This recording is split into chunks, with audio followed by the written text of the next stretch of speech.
সুস্থ থাকার চেয়ে আশীর্বাদ জীবনে আর কিছুই না। বাকি যা সব ভালো সবকিছুই ভরপুর উপভোগ করা সম্ভব যদি সুস্থ শরীর আর মন সুস্থ থাকে। আসসালামু আলাইকুম, সবাইকে ওয়েলকাম জানাচ্ছি আমার আজকের ভিডিওতে। সকালে উঠেই সকালের নাস্তা প্রস্তুতির এখানে ঢ্যাঁড়সবাজি করে নিচ্ছি রুটি দিয়ে খাওয়ার জন্য। প্রতিদিন সকালে উঠে দ্বিধাদ্বন্দ্বে পড়ে যাই কি নাস্তা বানাবো এই নিয়ে। একবার ভাবলাম একটু খিচুড়ি রান্না করি, কারণ কেন জানি আজকে রুটি বানাতে ইচ্ছে হচ্ছিল না, কিন্তু চাল বের করে যখনই ডাল বের করতে যাবো দেখি ডাল শেষ হয়ে গেছে। তো যাই হোক, সকালের নাস্তা শেষ করে উশিকাকে এর মধ্যে ক্লাসে দিয়ে এসেছি। আমার একটা অভ্যাস বা পদভ্যাস যেটাই হোক আছে, সেটা হলো বৃষ্টি হলে আমার বারান্দায় আসতেই হবে। বৃষ্টি পড়ার মুহূর্ত, বৃষ্টি পড়ার শব্দ, এগুলো আমার বেশ টানে। বৃষ্টি পড়ার সময় সবকিছু এত সুন্দর সতেজ আর পরিষ্কার লাগে যে প্রতিবারই যেন মুগ্ধতা ছড়িয়ে যায়। কয়েকদিন পরপরই বৃষ্টি হচ্ছে, কিন্তু প্রতিবারই বৃষ্টি যেন নতুন লাগছে আমার কাছে। অবশ্য আমি জানি বৃষ্টি সবারই খুব পছন্দের। একটু আগেও খুব হালকা বৃষ্টি হচ্ছিল, হঠাৎ করে ঝুম বৃষ্টি শুরু হয়ে গেল। বৃষ্টির পানিতে পুরো বারান্দাটাই ভিজে গেছে। আমাকে দেখে এরই মধ্যে উজ্জিকাও চলে এসেছে বারান্দায়, তাই আর দাঁড়ানো যাবে না, না হলে দেখা যাবে ও বৃষ্টির পানি নিয়ে আবার খেলা শুরু করে দিয়েছে। যাই হোক, বেলা অনেকটাই হয়ে গেছে, এখন দুপুরে রান্নার আয়োজন করতে হবে। আজ সবজি রান্না করবো আর আমার খুব পছন্দের একটা তরকারি রান্না করবো। সবজির জন্য এখানে চিচিঙ্গা কেটে নিয়েছি, এখন পেঁয়াজ কাঁচামরিচ আর নুন হলুদ দিয়ে একটু সিদ্ধ করে নিব। আমরা রোজকার জীবনে কখন কিভাবে যে অসুস্থ হয়ে যেতে পারি তা কেউ বলতে পারি না, তবে যখন অসুস্থ হয়ে যায় তখন বুঝি যে সুস্থ থাকাটাই কত বড় ব্যাপার আমাদের জীবনের জন্য।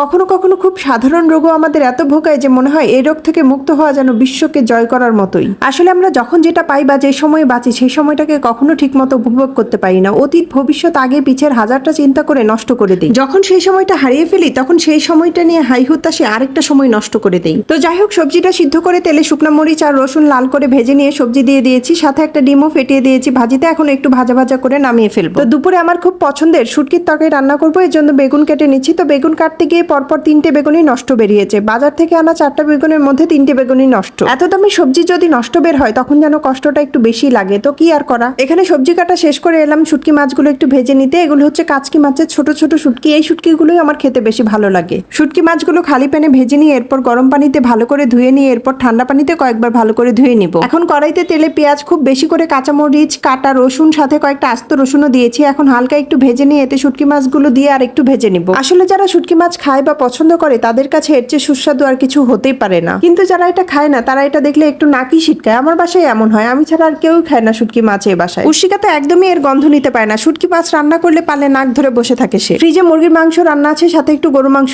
আছে। এই ফাঁকে নিজের জন্য একটু রান্না করে নিলাম। আসলে কোনো কিছুরই যেন স্বাদ পাচ্ছিলাম না, আর যখন কোনো কিছুই খেতে ভালো লাগে না তখন এটাই যেন শেষ ভরসা। এই তো আমার তরকারিটা রান্না হয়ে গেছে, অনেকটা পোড়া পোড়া করেই রান্না করেছি আজকের তরকারিটা। আর তরকারিতে আজকে ঝালটাও দিয়েছে একদম মন খুলে। দুপুর গড়িয়ে বিকেল হয়ে গেছে, এখনো হালকা বৃষ্টি ঝরেই যাচ্ছে। এরকম ঠান্ডা ওয়েদারে ধোয়া উঠা গরম চা না খেলে নিজের প্রতি অনেকটা অবিচারই করা হবে। তাহলে চলুন চা খেতে খেতে আজকের ভিডিওটি এখানেই শেষ করছি। এতক্ষণ সাথে থেকে পুরো ভিডিওটি দেখার জন্য সবাইকে ধন্যবাদ। কথা হবে নতুন কোনো ভিডিওতে, সে পর্যন্ত ভালো থাকবেন সবাই। আল্লাহ হাফেজ।